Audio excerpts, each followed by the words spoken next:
Alita Battle Angel is directed by Robert Rodriguez and it's written by James Cameron, who also heavily produced this film. And it stars Rosa Salazar, Christoph Waltz, Mahershala Ali, and Jennifer Connelly, among others. The film is based on a famous manga and it tells the story of Alita, who awakens with no memory of who she is in a future she does not recognize. She is taken by Dr. Ido, played by Waltz, and we follow Alita as she learns to navigate her new life and the treacherous streets of Iron City. Now, throughout all my life I've been an anime and manga fan. I've always adored this form of art and this form of media, and I like that we live in an age that we are adapting manga into live-action filmmaking. And one of the best aspects of this film is the adaptation of the visuals of Alita, of this manga. Despite not being familiar with it, having never read the manga, I know these visuals because I've always heard about this manga. I've always seen stuff about this manga, just never actually read it. And the visual effects and the visuals in general in this film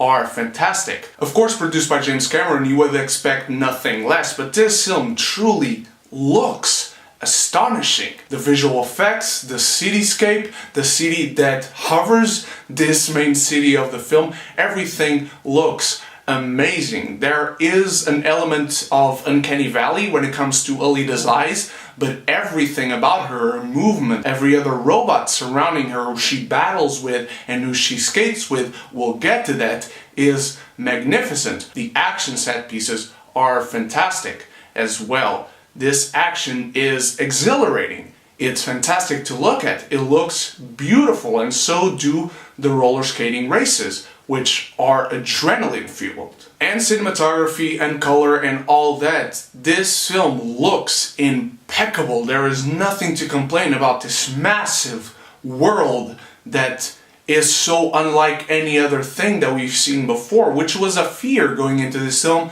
that they would just make it look like any other futuristic movie we'd seen before. It doesn't. This film looks like a unique thing that we've never seen. And so do the characters. There's a unique look to everything and everyone in this film, which is the best aspect of it.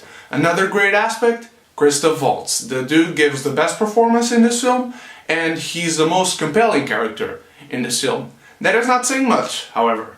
I will say that he is compelling amongst not compelling characters. Because that's about what I get done with my positives, because I wasn't happy with this film. And I was expecting this film at least to be fun, if not good. And it was none of those. This film is played with such over-seriousness that it really can't be faithful to the spirit of the manga in that sense, because I have rarely seen manga or anime that deals with this kind of action-packed, futuristic, robot sci-fi action adventure that doesn't have fun with it.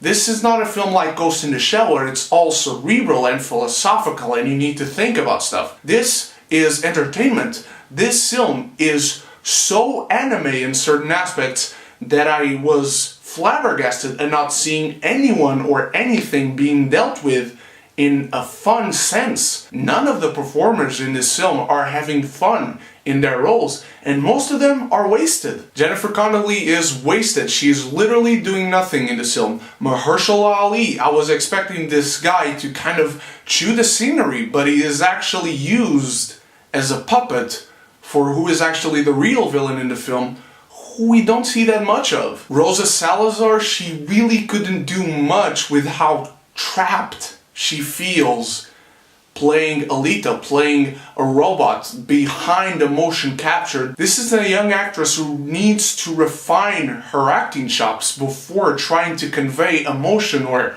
anything through a motion capture performance. It really didn't work with her. And not to mention secondary characters were clearly given no direction. There's this love interest in the film, and I'm sorry, I hope that this guy gets better because he's the worst part of this film when it comes to acting.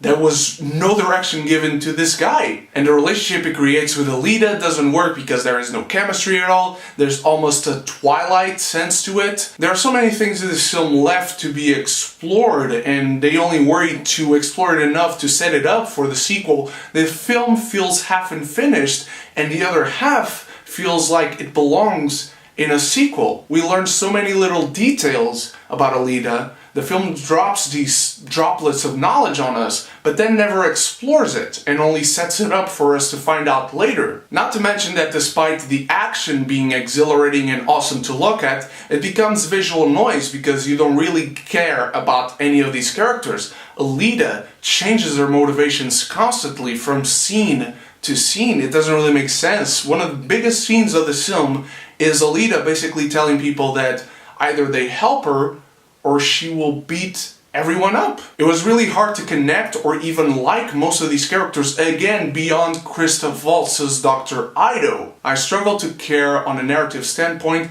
and on a character standpoint, because none of these characters gave me any reason. Alita Battle Angel was a disappointment. Despite not knowing the source material, I am a huge fan of manga and anime, and I have been disappointed by material I know before and by material I don't know. There are ways to adapt these things into live action and into another audience, but Alita surely isn't it. In terms of visuals, it does something amazing for the filmmaking industry, but in terms of narrative, we can do better. I'm giving Alita Battle Angel a D. Guys, what did you think about Alita Battle Angel? Did you care? Did you enjoy this film? Is it any close to the source material? Does it change themes or anything? Or is the source material as well just action, fun, sci-fi entertainment? Let me know in the comments below, and thank you so much for watching. Please check out the link in the description below for my Indiegogo campaign to support my short film for my master's degree. Thank you guys so much for watching. You are the best. I love you from the bottom of my heart. I'll be back for another review this week. I hope to see you there. So until then, stay beautiful and stay geeky. And if you haven't done so yet, click the subscribe button and click the bell so we can be geeky united.